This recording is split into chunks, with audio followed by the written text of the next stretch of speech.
Hola, bienvenidos a una nueva conversación pendiente. Esta para mí es una conversación casi no, como todas las que hago, pendiente porque me sigo preguntando cosas como muchos de ustedes que nos siguen los miércoles y los domingos en el tejido de diálogos que hacemos sobre temas más que sobre personas. Y esta es una conversación sobre la historia de Colombia, sobre una disputa cultural que ha aparecido con mucha mayor publicidad, si se puede hablar de esa manera, o con mucha mayor agencia pública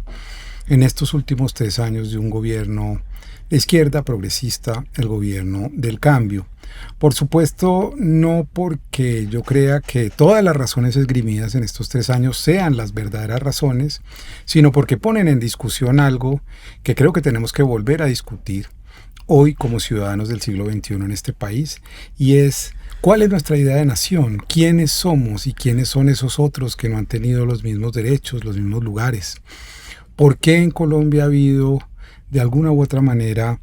una suerte también de elitismo en el relato de la historia del país? Y para eso tengo el placer y el honor de tener a un amigo historiador, alguien que admiro, Francisco Javier Flores, director del Archivo General de la Nación hoy, un hombre que tiene un doctorado, que realmente ha escrito libros muy notables como La vanguardia política y cultural de la nación, que se publicó en el sello Críticas, libro que le recomiendo. Así que le doy las gracias a Francisco, y te doy las gracias, Francisco, por estar en esta conversación pendiente. Muy buenas tardes, Juan David. Muchísimas gracias a ti por la posibilidad de conversar, más bien de seguir con una conversación que desde hace ya algún tiempo hemos venido sosteniendo, a veces desde la academia y otras veces desde los espacios asociados a la movilización social, asociado a la gestión cultural o con las vinculaciones con organizaciones sociales, en particular este tema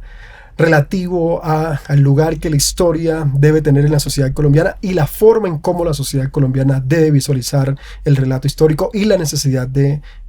transformar, variar, repensar, si se quiere, la manera en cómo ha sido narrado el país. Te ha tocado encarnar un lugar público, un lugar directivo en este gobierno, y te ha tocado encarnar también los ataques, las discusiones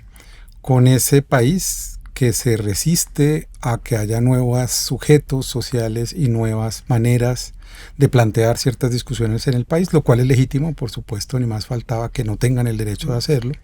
Pero me gustaría que hablaras de eso. Tú que venías trabajando desde que eras un estudiante de historia en la Universidad de Cartagena con tu maestro Alfonso Múnera y con otros compañeros y compañeras,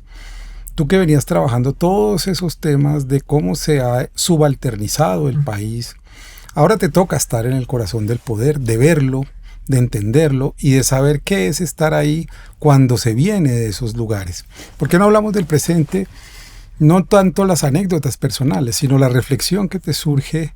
de cómo esos sujetos históricos hoy en el corazón del gobierno nacional están entendiendo ese momento de cambios y esa disputa sobre la historia y la cultura colombiana. Yo creo que hay varias perspectivas desde las cuales se puede abordar el punto que mencionas. Por un lado, creo que tenemos una sociedad que poco a poco se ha vuelto temerosa del pasado. Pienso que Colombia es esa suerte de país que tiende a traicionarse en tanto cree que si le da la vuelta a la página del pasado va a avanzar hacia la superación de algunas de las heridas, de algunos de los conflictos, de algunas de las violencias que la han atravesado, tanto desde el punto de vista simbólico como desde el punto de vista material. Entonces esa es una primera aproximación. Siento que la visión que se ha ido construyendo es: evitemos abordar cierto tipo de temas y eso nos posibilitará estar en una mejor posición como sociedad. Entonces ahí hay un punto importante de la forma en cómo la sociedad colombiana en general se relaciona con el pasado. Luego, cuando ya uno mira a determinados grupos y el lugar que determinados sectores sociales hemos ocupado en la sociedad colombiana y la forma en cómo se ha narrado el país, siento que allí la promesa de igualdad que está contenida en la Constitución de 1991 es traicionada por algunos sectores, incluso en la forma, no solo de garantizar los derechos, sino en la forma de pensar, la manera de narrar la historia de Colombia. Entonces, para poner ejemplos concretos, Si uno quiere pensar el país en función de la manera en cómo las aguas han jugado un papel central en la configuración de lo que somos como territorio, inmediatamente la visión centralista que se fue construyendo, configurando, niega esa posibilidad, niega ese espacio. Si tú piensas en función de pueblos indígenas, o son manipulados o son simplemente sujetos que toda la vida han sido instrumentalizados. Esa es la manera en cómo ciertas élites, cuando narran y entienden el lugar de lo indígena dentro de la historia colombiana, pareciera ser esa la manera de abordarlo. Y a su vez, si se quiere pensar el papel definitivo de ciertos sectores pertenecientes a comunidades negras, afrodescendientes, palenqueras y raizales, ya no solo es la instrumentalización, sino la incapacidad que tienen para ser agentes históricos. Entonces tienes la traición del ideal de igualdad contenido en la Constitución de 1991, pero al mismo tiempo le niegas y condenas al lugar de la marginalidad a aquellos sectores que realmente, cuando observas en toda su dimensión, son sectores que han jugado un papel definitivo en la historia de Colombia. Y últimamente, lo que he observado también es la idea de todas aquellas voces que provenimos de geografías, espacios, sectores históricamente condenados a la marginalidad, que no marginales,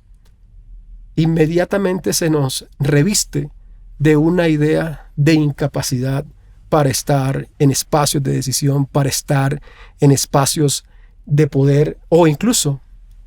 se nos despoja de la misma posibilidad que tenemos para narrar y construir la historia de Colombia. Eso se supone deben hacerlo unos sectores, y nos cuestionan desde la misma forma en cómo utilizamos ciertas categorías y de la forma en cómo incorporamos ciertas categorías para narrar y pensar el país. Hay una expresión, por ejemplo, que le he escuchado a muchos académicos de la costa pacífica, que es caminar la palabra.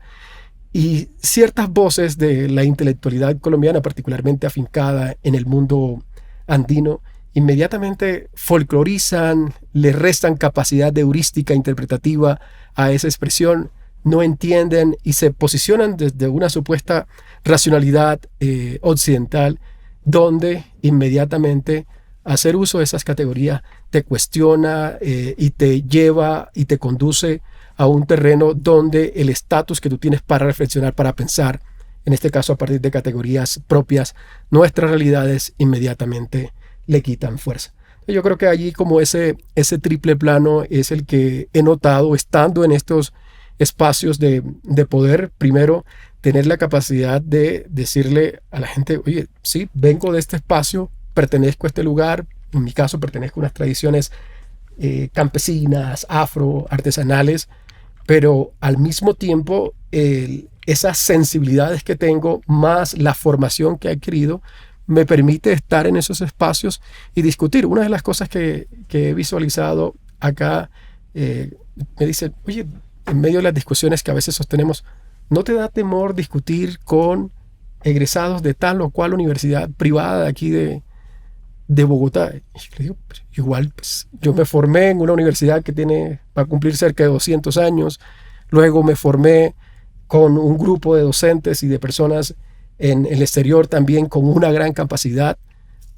¿Por qué voy a tener temor? Es decir, vamos a discutir, a debatir, no sobre la base de invalidarme por el lugar de procedencia mío, sino sobre la base de los argumentos y de los argumentos en cómo yo entiendo y pienso la historia del país. Pensando en un libro que es un libro periodístico, juguetón, de humor, de alguien que proviene de la oligarquía como Antonio Caballero, que escribe su historia de Colombia y las oligarquías, me asalta la pregunta de, evidentemente, superando, digamos, ese relato que tiene sorna, que tiene ironía, que tiene, probablemente tendrá inexactitudes, ese no es el problema de él, porque él propone su propio camino, digamos, narrativo periodístico. Preguntarte algo que creo que nos estamos preguntando hoy en el país, y es realmente cuál ha sido el papel de las élites en Colombia para cerrarle el paso a esos otros sujetos históricos, pensando por ejemplo en algo. el discurso sobre los indígenas, sobre los pueblos afros, sobre los campesinos, se le ha relegado a los antropólogos y a la antropología colombiana, casi como si ese fuera su campo de estudio de unos fenómenos culturales que no nos competen ni nos pertenecen a la idea republicana de nación. ¿Cómo ves tú ese asunto del papel de las élites hoy, si lo piensas históricamente con respecto a lo que hemos sido como república 200 años o durante 2 siglos y unos cuantos, una década y media ya de la primera emancipación de 1810? Yo creo que ahí hay una parte que es clave y es tratar de entender cuáles han sido los distintos proyectos de nación que se han intentado armar en Colombia y la forma en cómo se ha pensado y se ha narrado la nación y la manera en cómo luego se ha construido el Estado. La idea de que hemos tenido un único proyecto de nación, que a veces uno suele escuchar en algunos marcos interpretativos, nos hace perder de vista que a lo largo del siglo XIX y a lo largo del XX lo que han estado confluyendo son distintas ideas de nación. Ahora, ¿qué ocurre? Que cuando se piensa en esos proyectos de nación, única y exclusivamente se cree que quienes han diseñado, elaborado tales proyectos de nación pertenecen a las élites. Entonces, ahí hay una forma inmediatamente de cerrarle espacios a las posibilidades que esos sectores subalternizados también han tenido a la hora de entender el lugar que deben ocupar en la nación. Entonces, si tú observas, por ejemplo, la segunda mitad del siglo XIX, para hablar de uno de los proyectos de nación que tenían una fuerza liberadora importante en tanto pensaron ciertas condiciones asociadas a la universalidad de la ciudadanía, al menos la masculina, tú efectivamente piensas en esos liberales radicales de ese momento y notarás y encontrarás que en efecto estaban pensando y narrando una nación con esas condiciones. Pero al mismo tiempo que estaban hablando de igualdad, de libertad, de fraternidad, después de la instauración de la Segunda República en Francia, al mismo tiempo, esos que estaban hablando en ese lenguaje eran los que estaban construyendo categorías para deslegitimar, construir miradas despectivas sobre esos sujetos que se suponían eran los ciudadanos. O sea, los propios liberales radicales encarnaron la idea de la construcción de un racismo estructural. Correctamente, y utilizaron lenguajes que más o menos varios hemos estudiado, determinismo geográfico, ciertos espacios pertenecientes al territorio colombiano por su geografía, por los habitantes que tienen, están condenados a la barbarie, a la incivilidad, varias cosas que algunos colegas nuestros como Alfonso, como Nancy Applebaum, por mencionar algunas de las personas, han venido trabajando. Pero luego, si tú haces el ejercicio contrario de ver la manera en cómo esos sectores subalternos también imaginaron y pensaron una nación, vas a encontrar que el mismo lenguaje liberal que se estaba construyendo en ese entonces fue reinterpretado, resignificado, le dieron un potencial liberador mucho más fuerte y mucho más revolucionario que el que los mismos liberales que se presentaban entonces como la vanguardia intelectual y política del país estaba proyectando. Y si tú llevas eso al plano en el que nos encontramos a día de hoy, tú ves la forma en cómo este proyecto progresista, con las contradicciones que pueda tener, inmediatamente es desvirtuado, es catalogado como o encasillado en la idea de inmediatamente improvisación, no hay una idea clara de Estado, no hay una idea clara de nación, no tiene un norte, es lo que se suele decir, pero en el fondo hay un sustrato popular, hay un campo popular que está disputando un espacio, que tiene unas visiones, unas miradas sobre lo que debe ser el país, y creo que allí es donde está la tensión en la que nos hemos movido tanto en el siglo XIX como en lo que estamos debatiendo ahora, justo en este momento. Los sectores populares han tenido un papel determinante para disputar espacios intelectuales, para disputar espacios políticos, para la configuración de relaciones de poder, solo que en la manera en que tradicionalmente fueron narrados, esa capacidad de pensar, de tener necesidades, de tener expectativas, es cuestionada y no se le valida como una manera de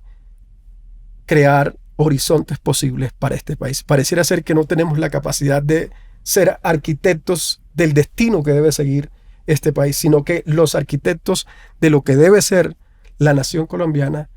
necesaria y exclusivamente, estarían encerrados en unos grupos en particular. Creo que en parte esa es una forma en la que se puede entender las formas y las maneras en que el país ha sido pensado y narrado, pensando en función del lugar de las élites y luego en la manera en cómo se relacionan con los sectores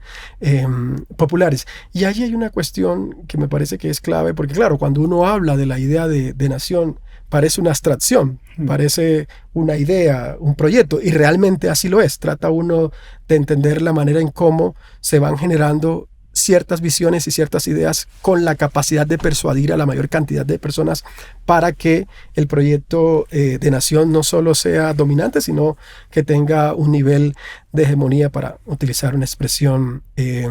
gramsciana. Pero luego está algo que logra aterrizarlo aún más para entender el papel de las élites, y tiene que ver con el Estado y la forma en cómo se han relacionado con el Estado. Si uno revisa parte del siglo XIX y la manera en cómo ciertos sectores de las élites han visualizado el Estado, tú vas a notar que el Estado sigue siendo o termina siendo, y fue en el XIX, un activo tan o más importante que la tierra, porque te permitía el acceso a las instituciones y desde las instituciones, uno, diseñar leyes, dos, controlar el manejo de impuestos, por ejemplo. Y eso no está distante de la manera como ciertas élites colombianas históricamente y actualmente siguen operando y siguen funcionando. Muchas concesiones, mucho manejo del Estado pasa por la forma en cómo ciertas élites hacen lobby en el Congreso o se mueven en determinados espacios de poder para evitar reformas que en el marco de este gobierno se han intentado impulsar. Creo que allí también hay una parte clave para entender la manera en cómo ese rol definitivo y determinante de élites en general termina siendo definitivo para entender el tipo de Estado y de nación que somos. Y en ese sentido, creo yo, no pienso únicamente en función de unas élites que están enquistadas en el mundo andino, sino que a su vez, cuando uno observa a nivel regional, también encuentras tú pares de esas élites que hacen algo que tanto Laura Ardila como yo varias veces hemos reflexionado, y tiene que ver con cómo se le da vida a una suerte de centralismo cómplice. Es decir, cómo ciertas élites pertenecientes al mundo andino facilitan ciertos liderazgos a nivel regional, y esos liderazgos a nivel regional, al tiempo que son funcionales para la consolidación de unas élites nacionales, al mismo tiempo obtienen ciertas prebendas, privilegios, acceso a recursos. Y luego, cuando tú observas que varias de estas élites enarbolan un lenguaje regionalista, tú sabes que históricamente han estado interconectadas con las élites que alcanzan a tener cierta vocación regional. Creo que es una forma también de complejizar el papel de las élites, para que no perdamos de vista que, y lo vemos actualmente en ciertos espacios regionales, particularmente si uno piensa en la costa caribe colombiana, tenemos liderazgos regionales que son nefastos y que históricamente han sido nefastos y que posibilitaron que el fortalecimiento de las estructuras de desigualdad social, económica y política en nuestras regiones siga persistiendo. Tú llegaste como un estudiante de bachillerato de Cascajal a estudiar en la Universidad de Cartagena. Y una cosa es entender el lugar de uno frente a un poder y querer hacer algo para cambiarlo o tener una resistencia ante otro poder, pero otra muy distinta es hacerse historiador, es decir, hacerse parte de la responsabilidad de empezar a construir un relato. ¿Cuál era la discusión que les empezó a plantear Alfonso y todos los profesores que ustedes estuvieron también en Estados Unidos? Fueron muchos profesores fundamentales para ustedes porque allá hay un debate histórico también muy parecido. Sí. Y si nos vamos al mundo, digamos a África y en otros lugares, esto ha sido una corriente de la historia que en Colombia ha sido un poco omitida o en todo caso deslegitimada, porque ni siquiera se le ha tomado el trabajo de consultarla, de mirarla como una fuente fiable. Simplemente esos relatos, esas historias que se han construido también desde otros lugares, no solo desde lo popular, digo, desde el oficio y desde la profesión de historiador.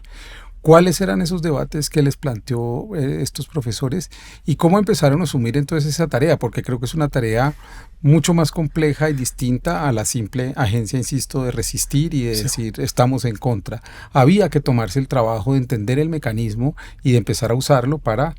encontrar otras pistas y empezar a levantarlas, que es lo que has hecho en trabajos y en el libro que publicaste. Es interesante, ¿sabes? La pregunta, porque si algo ha tenido la Facultad de Ciencias Humanas, que es la facultad a la que pertenece el programa de historia en el que yo me formé, es que fue pensado desde una dimensión que trascendía lo netamente académico y posibilitaba que tuviéramos una dimensión social y política del lugar que esa facultad y que el programa de historia y por extensión la historia debe tener en esa región en particular de Colombia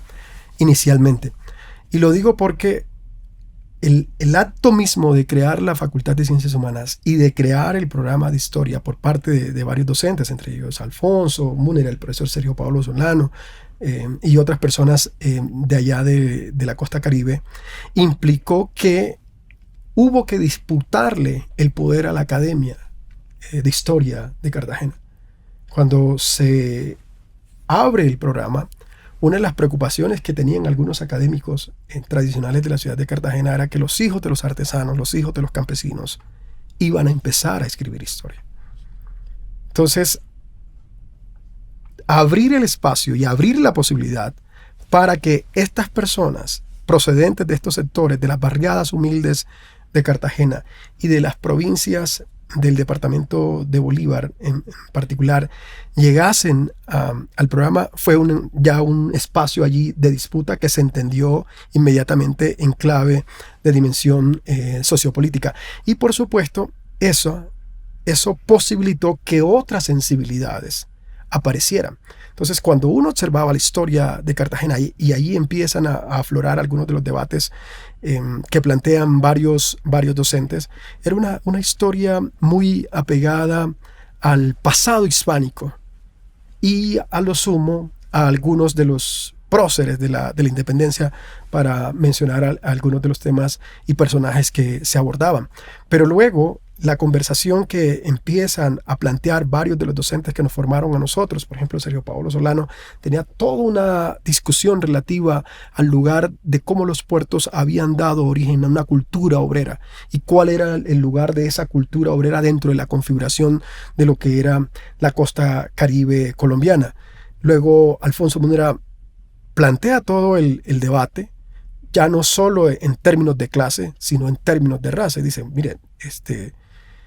aquí hay personas que han narrado la costa Caribe colombiana y la han pensado en clave del pasado esclavista, que era un poco lo que se hacía. La trata esclavista era uno de los temas que usualmente se abordaba, o las visiones antropológicas que iban al Palenque de San Basilio y trataban de mirar las huellas de africanía, por hablar de algunos de los temas que la antropología en su momento impulsó. Pero luego Alfonso dice, no, hay una dimensión política aquí. Esta gente jugó un papel importante y clave dentro de la configuración de la costa Caribe colombiana y luego dentro de la configuración de la nación. Y para poder entender esto, decía Alfonso, no es suficiente con establecer una mirada en función de lo que estaba pasando entre la conexión Andes y Caribe, sino que hay que mirar hacia el Gran Caribe. Es decir, ¿qué está pasando en el resto del Gran Caribe? ¿Cuáles son las conexiones que están ocurriendo y ocurrieron entre lo que es Cartagena, Barranquilla, Santa Marta, los distintos espacios del interior del Caribe colombiano con espacios del Gran Caribe. Y eso, creo yo, abre una discusión enorme, porque claro, cuando uno piensa la historia de Colombia teniendo como punto de referencia a los Andes, pareciera que la geografía de producción del conocimiento y la geografía de la configuración de los procesos políticos necesariamente partiera de los Andes hacia el resto de las regiones. Pero lo que ocurre cuando nosotros desplazamos la mirada hacia otros contextos, particularmente hacia el Gran Caribe, es una intensidad en la circulación de ideas, en la circulación de personas, en la circulación de mercancías, que no es comparable a lo que está ocurriendo en el mundo andino. Entonces, eso abre unas posibilidades de debates y de discusión que ya no solo sirven para narrar la historia del Caribe colombiano, sino para, desde el Caribe colombiano, y si se quiere por extensión desde la costa pacífica, repensar la manera en cómo desde los Andes se había pensado la historia de Colombia. Ahí la importancia de Haití, ¿no? Que muchos creen que es una especie de estrategia de distracción, pero si se entiende la historia de la emancipación, en donde comienza todo es en Haití, no en... Claro, y allí hay mucho flujo, mucha circulación de ideas. Nosotros está plenamente reconstruido por trabajos que han hecho colegas importantes como Maritza Lazo, Edgardo Pérez, el mismo Alfonso, que tuvo muchas intuiciones en el fracaso de la nación al buscar esas conexiones con el Gran Caribe que nos permiten entender por qué en las costas se radicaliza el movimiento de independencia y por qué en las costas hay unas figuras como José Padilla que fueron definitivos y fueron artífices de la construcción definitiva de lo que es la República. Y fíjate que es tan importante el debate que se abre con esa posición que Alfonso tiene, que cuando se da la recepción del fracaso de la nación, dos de los mejores historiadores de aquí, de Bogotá, señalan, uno, que la hipótesis de Alfonso no es más que un embeleco racial porque Alfonso es una persona mulata. Y otro, muy respetado también, dice, es que son extraños esa gente negra que Alfonso Múnera está narrando, porque no están mirando al pasado, son muy modernos. Entonces, claro, si tú piensas la modernidad en clave de lo que estaba pasando acá en los Andes, vas a tener dificultades para comprender a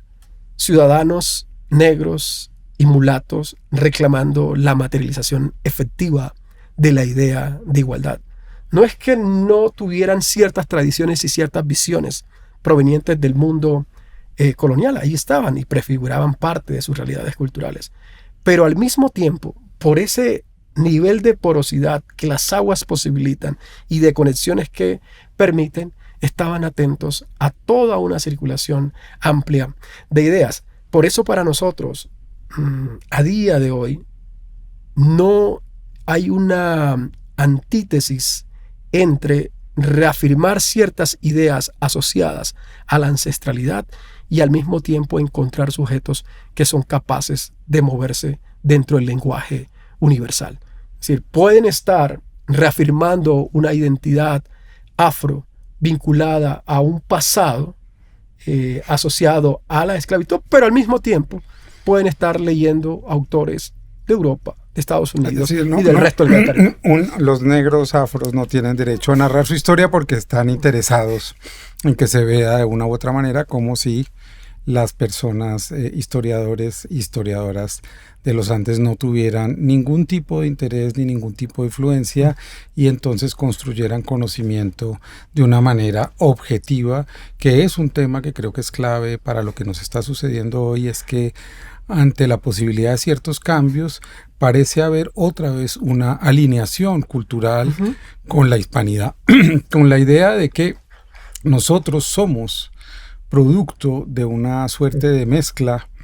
de la hispanidad, de los que llegaron, de los que estaban acá, y entonces se produjo el mestizaje, y el mestizaje es lo que nos caracteriza, y lo demás es simplemente embelecos para quejarse o para victimizarse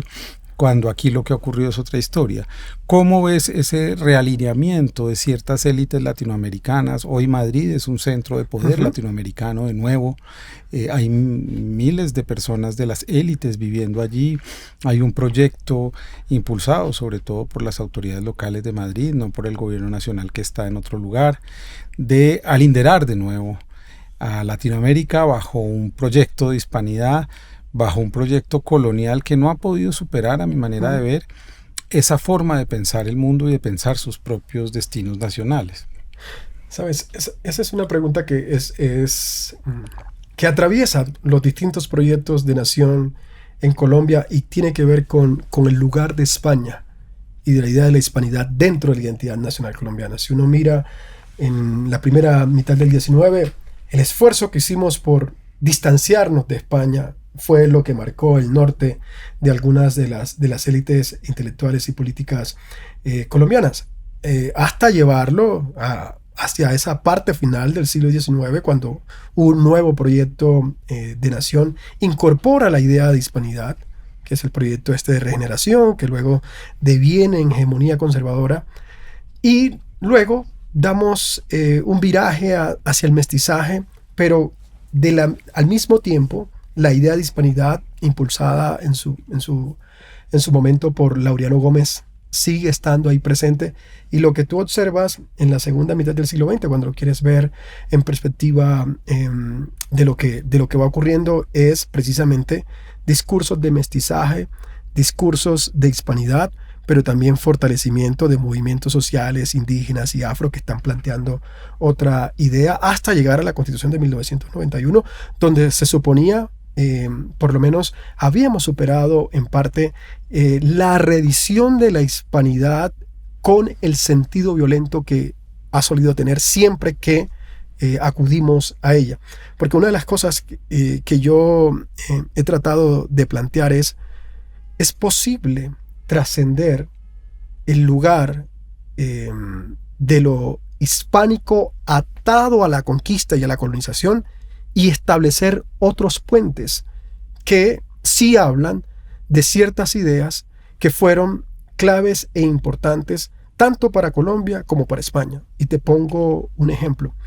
La parte final del siglo XIX, cuando se está construyendo todo el proyecto regenerador, que está sustentado en la idea de somos hispánicos, porque católicos, hablamos una lengua, católicos y tal.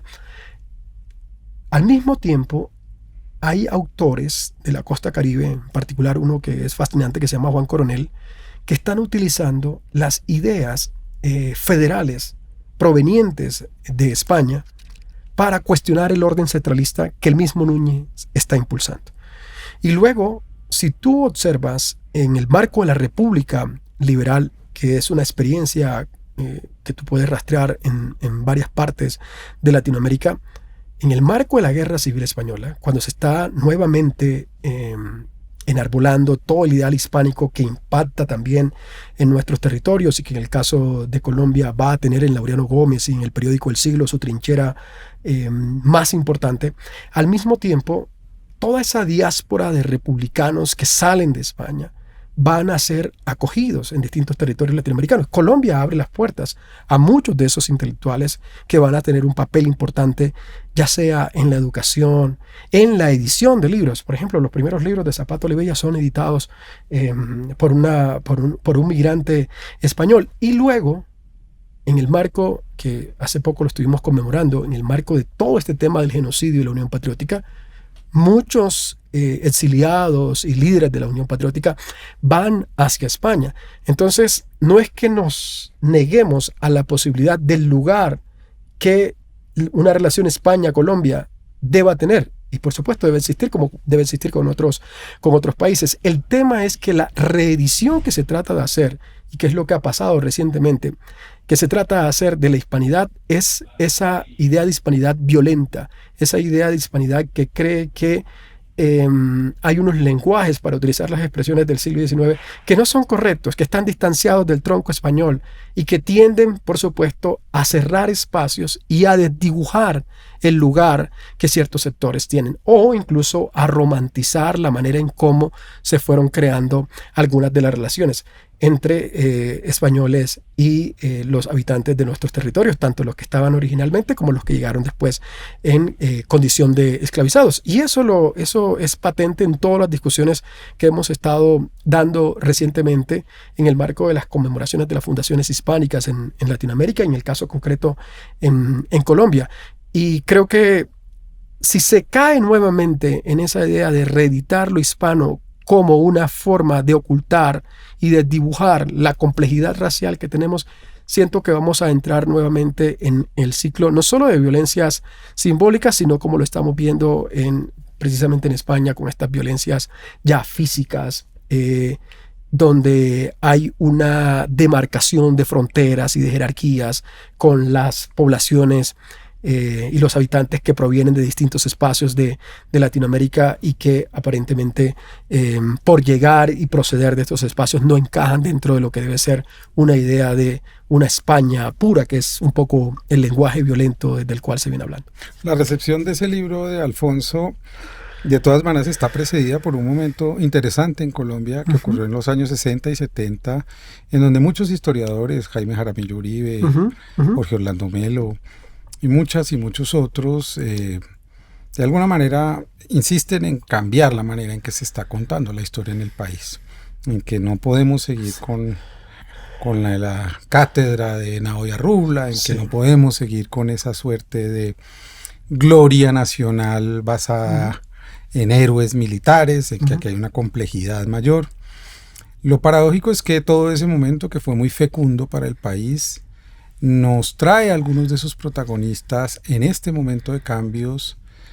casi como negando esa suerte de emancipación que tuvieron. ¿Qué le pasó al país y qué le pasó, sin generalizar? Hay historiadores valiosísimos en este país e historiadoras, yo ni más faltaba, soy un experto, pero en todo caso se fue construyendo otra vez una especie de élite que quería simplemente tener la razón y negar a todos aquellos que quisieran o osaran debatir y tener debates, como ocurrió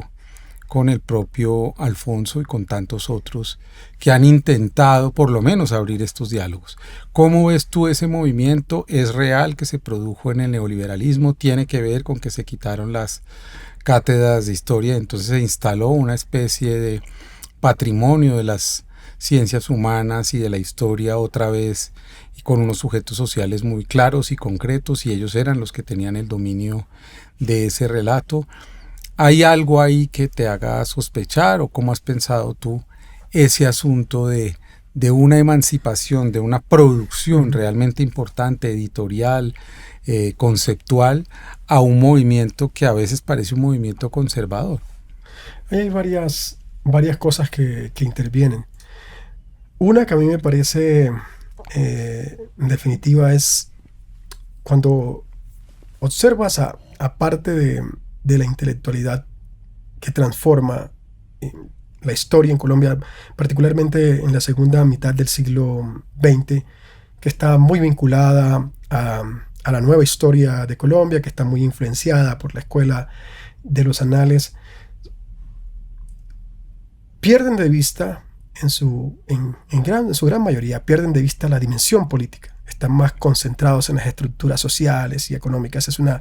preocupación que está ahí. Hay un vacío en la historia política, en parte porque la reacción que tienen a la idea de la historia política es aquella que está centrada en los grandes héroes. Entonces,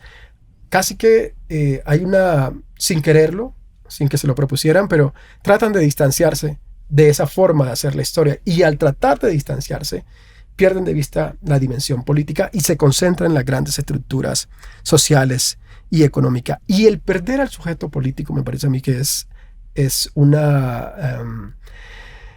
digamos, no un descuido, sino es algo que finalmente no te permite entender el lugar que los grupos sociales y los individuos tienen en la transformación de esas estructuras económicas y sociales. A mí me parece que allí hay un elemento que incidió. Luego, parte de esta intelectualidad también tiene una fe ciega en el liberalismo. Es decir, hay una profunda intención de querer explicar el país y entender el país, tratar de solucionar las estructuras de desigualdad social y económica sobre la promesa del liberalismo, no como partido, sino como ideología. Exacto, sí. Entonces, eso hace que tú encuentres cierta intelectualidad que, como piensa que el liberalismo es la clave, los patrones y las políticas diferenciadas inmediatamente son descalificadas. Políticas de acción afirmativa, políticas diferenciadas para cuestionar por qué en ciertas zonas del país, como la costa pacífica o la costa caribe, por ejemplo, los indicadores de acceso a educación, de acceso a derechos, siempre son inferiores para las comunidades indígenas, para los pueblos afro. Creo que allí eso también fue militando en contra de la manera en cómo la promesa que se logra consignar en la Constitución de 1991 después va a perder cierta fuerza. Entonces, junto a esas dos visiones y a esas dos miradas, por supuesto que el embate del neoliberalismo y de las explicaciones asociadas a ciertos procesos de cómo es que se deben transformar los estados y de cómo es que debemos llegar a la superación de ciertas desigualdades sociales y económicas que pasan no por un fortalecimiento del Estado y la forma en cómo los individuos, los grupos sociales se relacionan con el Estado, sino que pasan por el mercado. Creo que es otra fuerza que allí incide y que va de cierta forma marcando el camino de lo que va a ser lo que hoy día somos como Colombia. Y una cosa que a mí me parece que aplica no solo para unos grupos en particular, sino para todos los grupos sociales, es que hay una fe ciega, pareciera ser que la gente cree que, por un lado, que la historia es cíclica y que por tanto se repite. Eso es una visión muy desde el sentido común. Y por otro lado, que siempre las sociedades tienden hacia el progreso,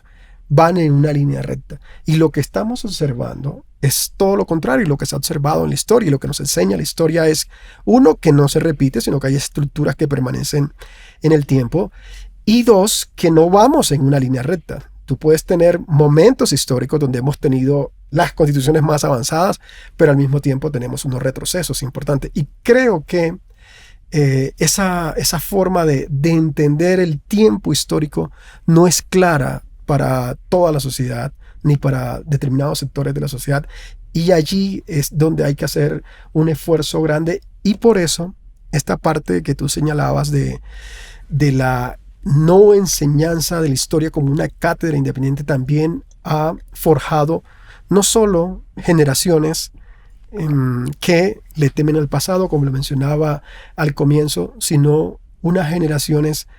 que no tienen la capacidad de construir una conciencia histórica sólida. ¿Esto qué quiere decir? Que no tienen los elementos suficientes para establecer conexiones entre las realidades del pasado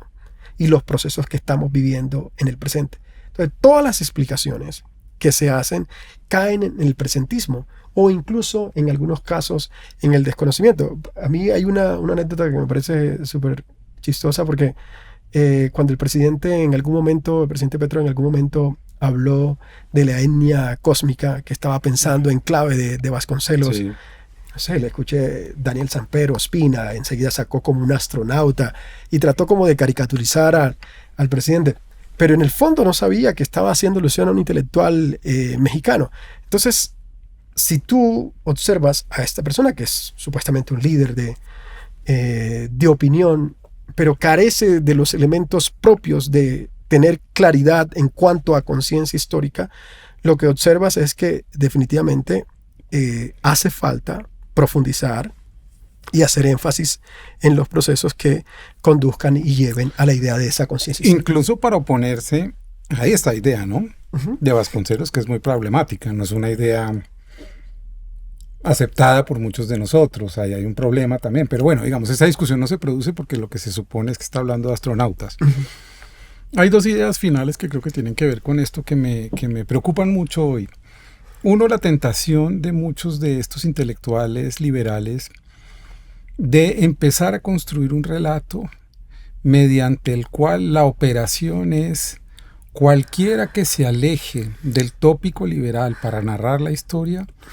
es un izquierdista, es alguien radical, ideologizado,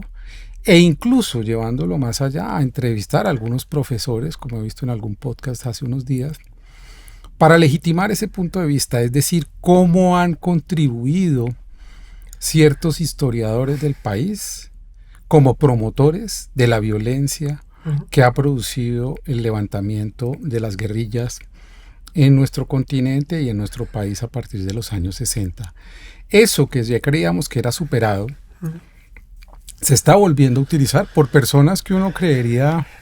que no necesitan de ese tipo de argumentos, porque la estigmatización produce violencia en este país y porque se suponía que estaba lejos de los liberales querer estigmatizar a esos otros en una idea mucho más incluyente de país. Ahí hay una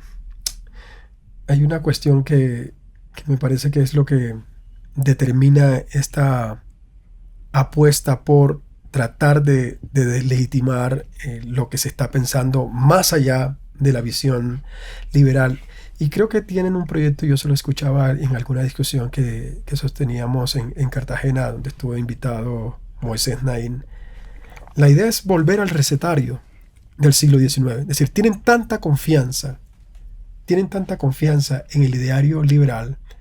que su respuesta a lo que estamos viviendo actualmente, producto de la politización de las identidades, que es la fragmentación un poco del campo popular, es volver a la ciudadanía.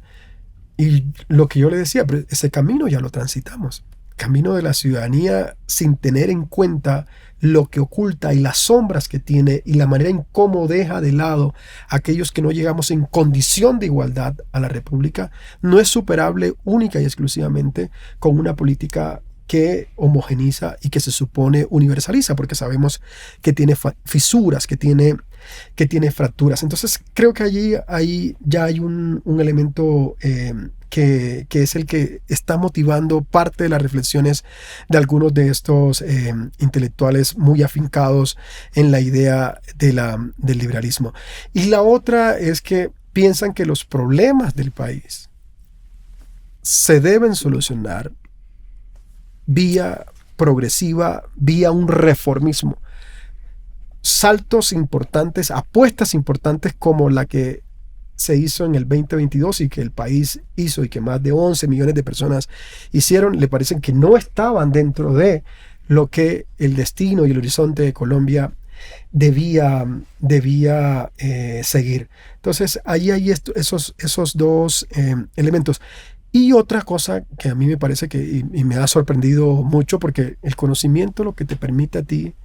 es crear relaciones horizontales. Si algo hace el conocimiento y el hecho de que tú tengas cierto nivel de formación o llegar a los niveles de formación más altos a lo que se puede llegar, es crear relaciones horizontales y que el conocimiento tenga una dimensión social. Pero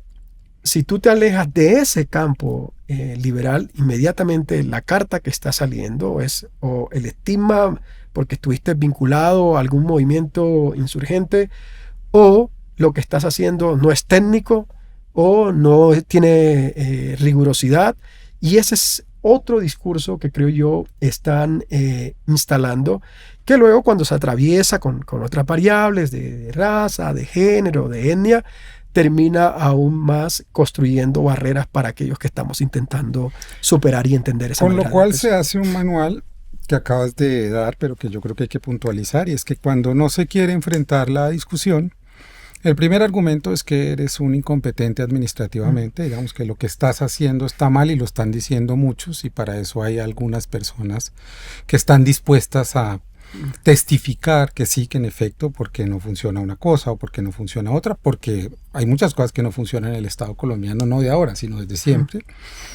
Cuando respondes y dices, bueno, estamos tratando de solucionarlo, de actualizarlo, es difícil, pero ofrecemos una discusión para que conversemos sobre esto. El segundo argumento es, se está victimizando porque entonces es un sujeto que se cree marginal, que se ha marginalizado él mismo, cuando aquí nunca ha pasado eso, entonces es la racialización. Y finalmente, la negación absoluta. Menos mal esto se va a terminar y vamos a volver a tener algo parecido a donde estas personas se sentían muy cómodas. Esa estrategia es muy peligrosa para ellos mismos. ¿Y te ha pasado algo frente, por ejemplo, al tema de los archivos?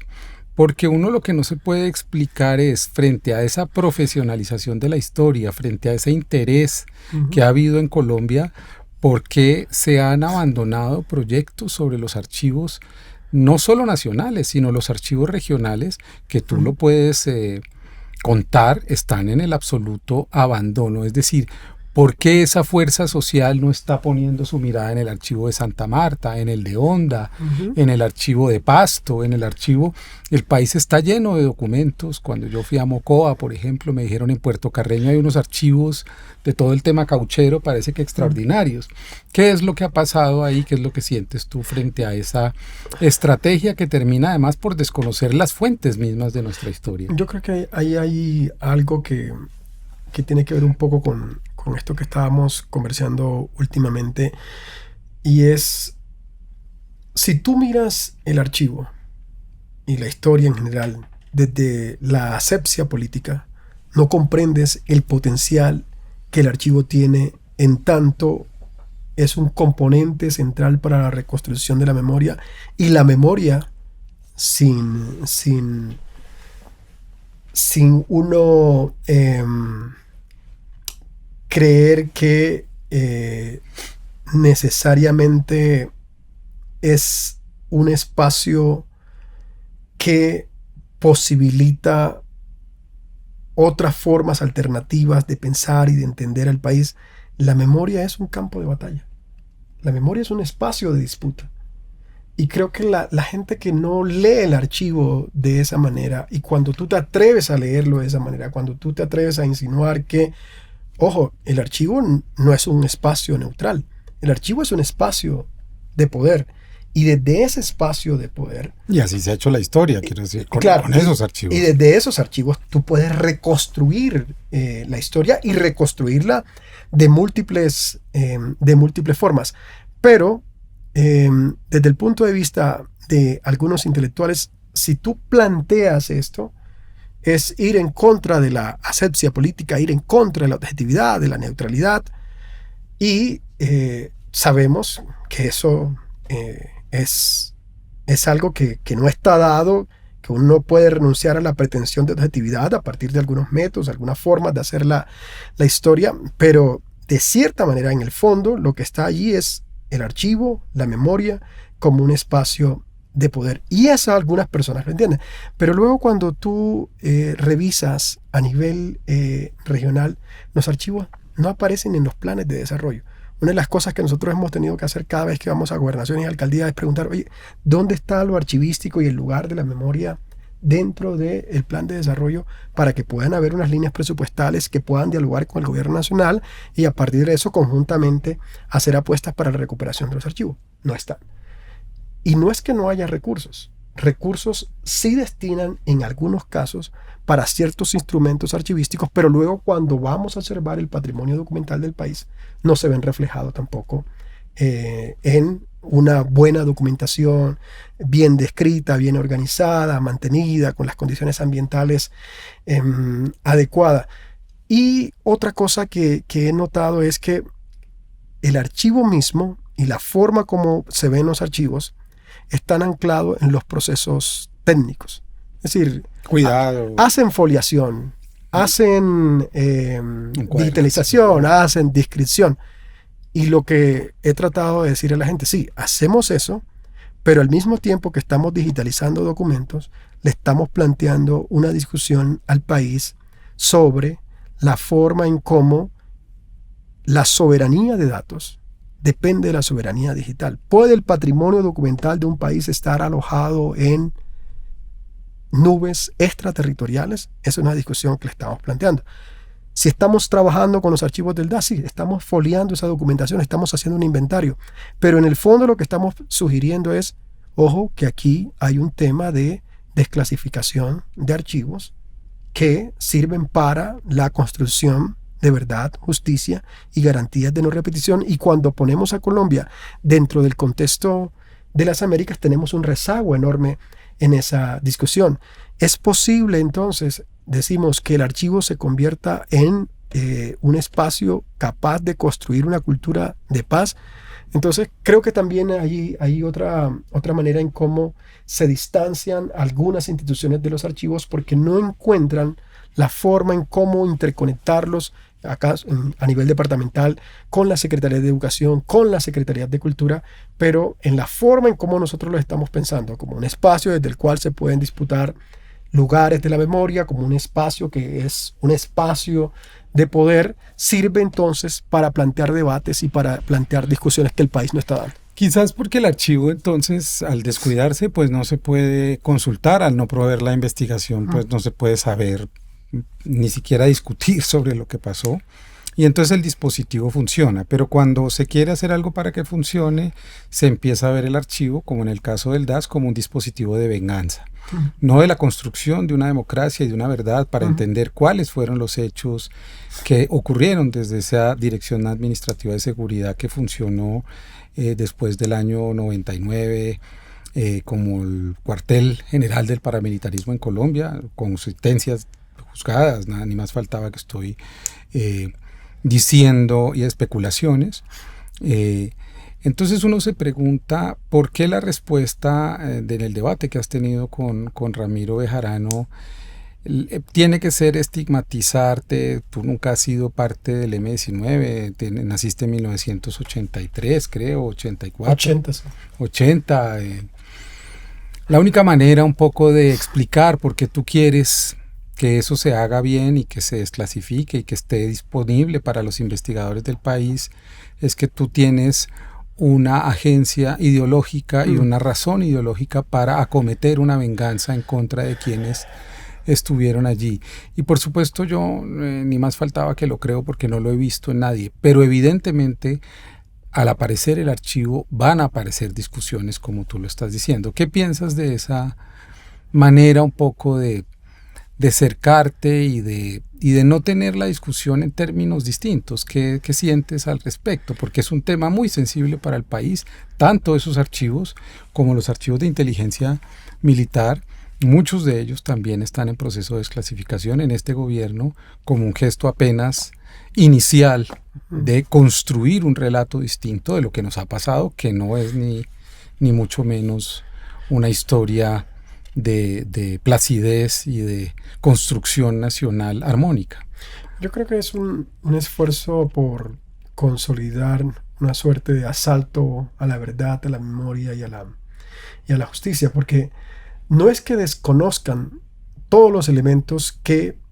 llevan a que el gobierno nacional tome la decisión de avanzar hacia la desclasificación de los archivos de inteligencia, contrainteligencia y gastos reservados. Saben que hay una sentencia de la Corte Interamericana de Derechos Humanos, saben que la Comisión de Esclarecimiento para la Verdad en alguna de sus recomendaciones recomendó precisamente la desclasificación de todos este tipo de archivos, saben de la existencia de la Jurisdicción Especial para la Paz y las medidas cautelares que en su momento se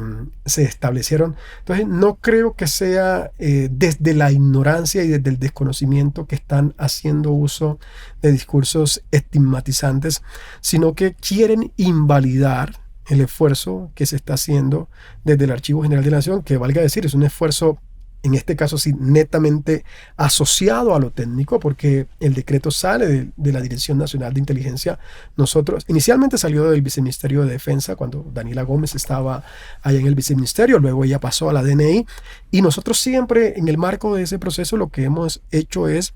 apoyar técnicamente con toda la discusión, además con una discusión que favorece al país, porque parte de lo que se está planteando ahí logra armonizar, o si se quiere, logra poner al país en términos de debates y discusiones que están ausentes en algunas de las normatividades y leyes que Colombia tiene, que para los efectos de lo que estamos hablando datan de 2013 y 2014. Entonces hay unos conceptos que a nivel internacional se han venido impulsando precisamente para garantizar la protección de derechos de distintos involucrados, distintas partes involucradas en esta discusión. Por ejemplo, el principio de autodeterminación informativa, que es un principio fundamental para garantizar los derechos individuales. Ahí está planteado, eso lo pasan por alto. Nosotros estamos planteando una discusión que es clave y es cómo armonizar verdad histórica con autodeterminación informativa, verdad judicial, para que en el marco de los procesos de gestión archivística no se borre la memoria histórica, pero tampoco se vulneren los derechos de determinados individuos. Todas esas discusiones están ahí, pero esas discusiones no las quieren, no les interesa. Ahora, ¿qué hay en el fondo? Y en ese sentido, las labores que vienen haciendo otras instituciones que ya están trabajando con esos archivos porque tienen autorización para hacerlo, están mostrando verdades que no quieren ser escuchadas. La unidad de búsqueda de personas dadas por desaparecidas viene siendo un ejercicio súper interesante. Ellos han cogido el universo de personas desaparecidas que existen en el país, 125,000 personas desaparecidas en el país, en el marco del conflicto armado, y lo han cruzado con algunos datos que aparecen en algunos de los documentos que tenemos en los depósitos del Archivo General de la Nación, y que han encontrado que a algunas de las personas que el DAS en su momento le hizo seguimiento aparecen en su listado de desaparecidos. Es decir, hay una correlación entre seguimientos a ciertas personas, a ciertos objetivos, para utilizar las expresiones del Departamento Administrativo de Seguridad, que luego aparecen como desaparecidas. Eso lo están encontrando allí. En segundo lugar, la JEP está utilizando algunos de esos elementos, y el magistrado Oscar Javier Parra así lo señaló en un reciente evento que tuvimos en el Archivo General de la Nación. Ha señalado que varios de esos hallazgos en los depósitos del extinto DAS le han servido para hacer imputaciones en varios de los casos que ellos siguen. Entonces, a medida que vayan avanzando en el proceso de auscultar las distintas entidades que los están haciendo, van a encontrar información de este tipo, información que, como sabes, es supremamente sensible, pero que va a aportar a la verdad, a la justicia y a las garantías de no repetición. Nosotros quisiéramos, como Archivo General de la Nación, en particular en función de este archivo del DAS y en función de lo que tenemos de la Comisión de Esclarecimiento para la Verdad y de los archivos de la Superintendencia de Seguridad y Vigilancia Privada, que se entendiera, uno, que el Archivo General de la Nación hace parte de la Comisión Intersectorial de Derechos Humanos,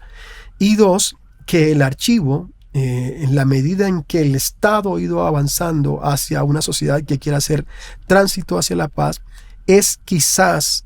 uno de los entes y de los escenarios más propicios para la generación de cultura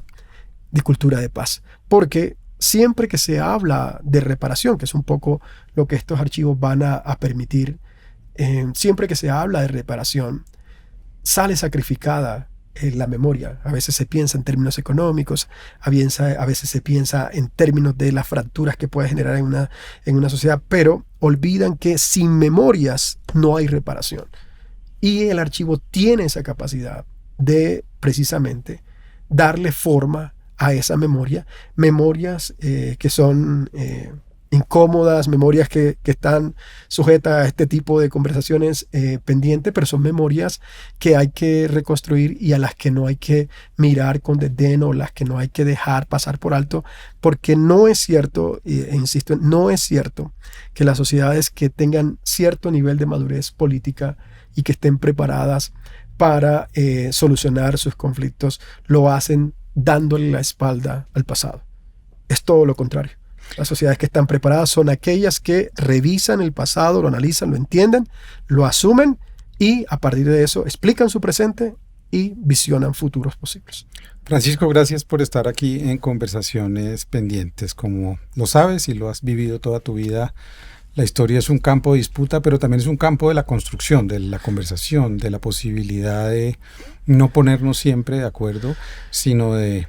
de alguna manera medir nuestros argumentos y encontrar caminos para ese relato de lo que se supone nos ha pasado y nos sigue pasando dramáticamente en este país. Así que gracias por estar aquí. No, gracias a ti por abrir el espacio para hablar de un campo que es clave para este país, que es el campo de la historia, y ojalá se logre a partir de la reconstrucción de las memorias ciertos procesos de extensión de la cultura política para ahora sí convertirnos en un tipo de sociedad que sea capaz de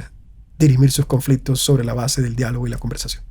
A ustedes gracias por estar aquí en Conversaciones Pendientes. La historia como campo de disputa, la historia como posibilidad de diálogo, la historia como un ejercicio en donde tenemos que construir juntos y no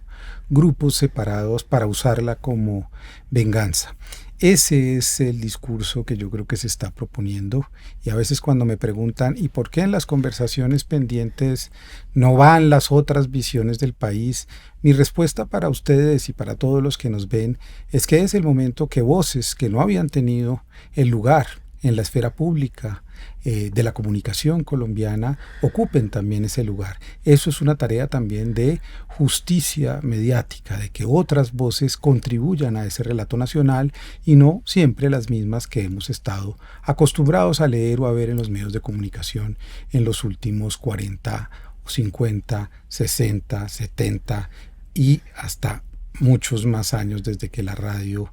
y los periódicos empezaron a circular en esta república. Nos vemos en la próxima conversación pendiente. No queremos tener la razón, no se olviden de eso, pero sí queremos llenarnos de razones. Chao.